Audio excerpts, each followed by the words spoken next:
You also, I think, see something that we don't talk a lot about when we're change agents, but I find that the constant drumbeat of bad news, the horrific stories of meanness and cruelty, they get to me. I mean, there are bad days, definitely.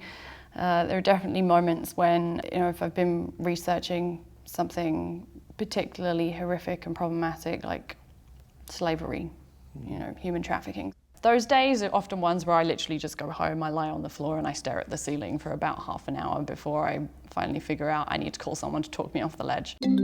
Our social entrepreneurs are people who have been on the front lines of social change. I've learned so much from talking with them. This is Cafe Impact, and I'm Jonathan Lewis. When young people are given this advice, hey, it's not personal, it's just business.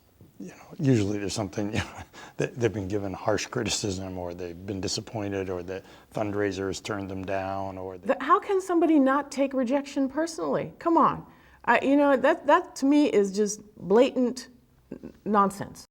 If you believe in the work you're doing, that's right, and the problems are worthy of you and big enough and hard enough, you're going to suffer defeat. You're going to be rejected. That's right.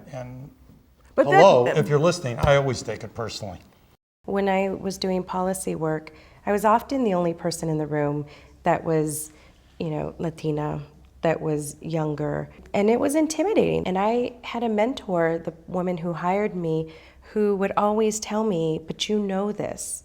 You've lived through it, or people in your family going through it. You know this issue, you're an expert, you have every right to be there. I think that little lesson is really missed a lot, that the power of being yourself and telling your own story in a room is its own expertise. And once you realize how important your perspective in the room is, then you start to realize there's no shame in asking for people tell me no quite often, but I don't feel ashamed for asking.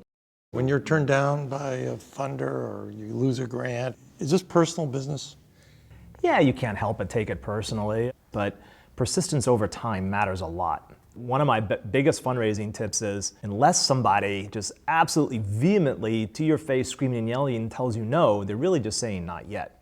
It's just amazing how over time people will eventually find a way to fund you. I think wisdom is when you have enough experiences that you've been screwed several times this way and you've been turned several times that way, that you are eventually at the point where you know to listen to yourself. Because every time you get screwed, you think to yourself, oh, I thought that might not work out. People have intuition, and if you listen to your gut, it matters. It helps you, especially when you're working with other people. If you have a feeling about another person, and that feeling is a negative one or a tinge of discomfort, don't do it. Work with people who excite you. If somebody got rejected, I would say to them, what are you learning? What meaning are you making of this? That's a much better piece of advice, if you will, than don't take it personally. Because it doesn't have anything to do with my worth as a human being. It tells me something about your valuation of my idea. But I'm not my idea.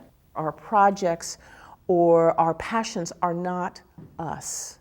If somebody says, don't like it, don't want it, it doesn't diminish me as a human or diminish my worth at all.